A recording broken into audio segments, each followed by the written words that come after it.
Anthropic just put Claude inside Photoshop, Not a plugin you export to inside. and Blender, and Ableton. So the AI isn't something you go talk to anymore. The thing that makes this land differently is what it means for creative muscle memory. Every professional creative tool has its own grammar, the shortcuts, the layers, the signal chain, and you learn it until it disappears into your hands. Claude being inside that grammar is a different proposition than Claude sitting next to it. Which matters because creative tools have their own logic. Photoshop has layers and masks and blend modes that mean very specific things. Blender has a node graph that professional 3D artists spend years learning. Ableton has a session view that's basically a different way of thinking about time. If Claude understands that context, it's not just autocomplete. It's something closer to a collaborator who knows the room. And the workflow change is real. Right now, if you want AI help on something you're building, you describe it, you export something, you copy text, you come back. Every round trip is a break in how you're thinking. Collapsing that down to zero, that's not a small thing. The Blender donation is the part I can't stop thinking about. Anthropic didn't just build an integration, they gave money to keep the software free and open source. Blender's used by independent artists, game developers, film studios, students. It's infrastructure that a lot of creative work quietly depends on. It's an unusual move. Most AI companies are optimizing for access. They want your data, your workflows, your subscription. Donating to open source software points somewhere different. Or it's very smart access. If Blender stays free, the people who can't afford the expensive tools keep using it. And now Claude is in it. That's a massive user base that isn't going anywhere. Either way, the effect is the same. You get a generation of artists and animators and musicians who learn to work with Claude the same way they learn to work with a keyboard shortcut. It just becomes part of how the tool feels. Which is how software actually changes behavior, not through announcements, through the moment where using it feels weird not to. Ableton is the one I'm watching. Music production is already deeply weird territory for AI. There are people who think AI-generated music is an existential threat to the industry, and people who think it's just a new instrument. Putting Claude directly inside the composition environment, where producers are making decisions in real time. That's a different conversation than anything that's happened in a chat window. The artists who figure out how to use this well and the ones who don't, that gap is going to show up in the work before anyone can articulate why. Meanwhile, the courtrooms are starting to look a lot like the comment sections. Turns out, giving everyone a lawyer has consequences. Before ChatGPT launched, about 11% of cases in federal civil courts were filed by people representing themselves, no lawyer, just the person and their paperwork.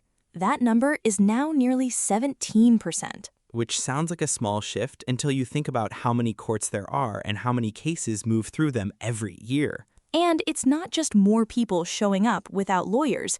Each of those cases is generating more paperwork than it used to, because AI can draft a motion in 20 minutes that would have taken a paralegal a full day. So the filings look professional. They're structured correctly, they cite real precedents. The problem is courts aren't set up to evaluate volume, they're set up to evaluate substance. And a judge reading a 50-page brief written by someone with no legal training, dressed up in legal language, still has to read the whole thing. Court clerks are reportedly turning people away, not because the filings are wrong exactly, but because there are just too many of them. There's something almost paradoxical about it. AI lowers the barrier to participation, which sounds like a good thing. More people can afford to fight. But if the system can't process what's coming in, the barrier just moves somewhere else. It moves to waiting. Cases that used to take months are stretching longer, and the people who most benefit from speed are usually the ones with the least power in the dispute. A tenant fighting an eviction can't wait 2 years for a hearing.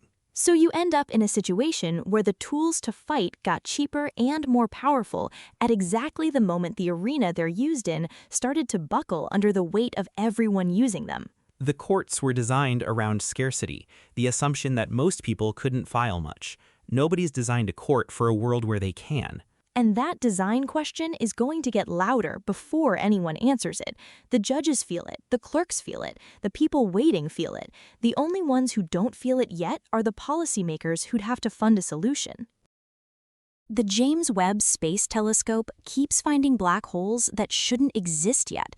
A black hole is a region of space where gravity is so strong that nothing, not even light, can escape. And supermassive ones, billions of times heavier than our sun, are supposed to take a very long time to grow.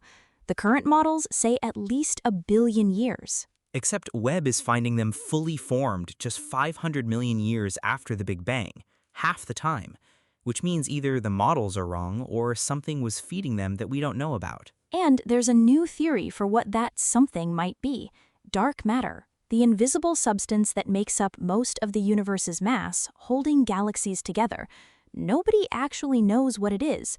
We've never detected a single dark matter particle directly. But the theory says it was decaying, slowly releasing energy in the early universe, and that energy would have heated up the gas clouds that black holes were forming inside, which sounds like it would slow things down, but it actually does the opposite. Normally, when a gas cloud starts to collapse under gravity, turbulence breaks it into smaller clumps. Think of it like a wave breaking into foam instead of crashing whole. Hotter gas resists that fragmentation, so instead of breaking apart into lots of smaller objects, the whole cloud keeps falling inward. And you get a black hole that's enormous almost from the start, which would be satisfying if we actually knew what dark matter was. We don't. We've never detected a single particle of it directly. We don't know how it decays. So the explanation is real in the sense that the math works, but it's one mystery propped against another. And Webb is going to keep finding more of them. The further it looks back, the earlier in the universe it sees. And every one of these oversized black holes is another data point that the standard story isn't complete. We built a telescope powerful enough to find the things that break our own theories. A few more worth knowing. There are invisible instructions hidden inside ordinary websites right now, text shrunk to a single pixel, code buried where you'd never look. And they're written specifically to trick AI assistants into sending your money somewhere else. Google tracked these attacks jumping 32% in 3 months. Which means the people writing them figured out something important, that AI agents do what they're told and they can't always tell who's doing the telling. The whole industry is racing to solve this. Nobody solved it yet, and the agents keep getting more access to calendars, to inboxes, to financial accounts, while the attack surface grows with every new permission you grant. Police once asked Google for location data on every single person near a bank robbery, not a suspect, everyone in the area. The Supreme Court is now deciding whether that's legal, and from the questioning, neither side gave them an answer they liked. When justices are visibly skeptical of both arguments, it usually means the ruling comes out complicated, something narrow, lots of conditions, and maybe a new standard that raises more questions than it answers. But whatever they decide sets the rule for how much of your phone's data the government can pull without knowing who they're looking for first. That's not a small thing. Your phone tracks where you are every few seconds. NASA just fired a thruster so hot its core glowed white, over 5,000 degrees Fahrenheit, and it's meant to one day push people to Mars. It runs on lithium metal vapor instead of traditional rocket fuel, and it's the most powerful electric thruster ever tested in the United States. Electric thrusters work differently from chemical rockets. They use electricity to accelerate propellant to extreme speeds, which makes them far more efficient over long distances. The problem with Mars has always been time. Chemical rockets get you there, but the journey is long enough that radiation exposure becomes a serious medical problem. An engine this efficient could change that math, not eliminate the danger, but compress the timeline enough that it becomes something you could actually plan around. They're still testing, but they fired it, and it held. Elon Musk is suing OpenAI for up to $134 billion. The claim is that he was promised the company would stay a nonprofit built for humanity's benefit, and then watched it quietly convert into something else. Sam Altman could actually be removed if the court rules against him. That's not a side effect of the lawsuit. That's one of the things Musk is asking for. OpenAI is also moving toward an IPO, which means this goes to court while the company is trying to convince investors it's a stable, trustworthy institution worth backing. The deeper question isn't really about Musk or Altman. It's whether an AI company can promise to exist for humanity's benefit and then decide later that the promise doesn't hold. If courts say it does hold, every AI company with a mission statement just got a lot more careful about what they put in writing. A lot moved today. More tomorrow. We'll be there. See you then. Singularity Pulse is for informational purposes only. Nothing here is financial, legal, or professional advice. Views expressed are our own. I'm Knox. Every Saturday on Pulse Deep Dive, one story told in acts. This season, how AI happened, who really invented the internet, and going back to the moon 53 years later. New chapter every Saturday. Find it wherever you listen. Origins is a different kind of show. Every Sunday, we investigate the forces that shape the modern world, the geography, the science, the commerce, the decisions made centuries ago that are still playing out today. Find it wherever you listen to this podcast.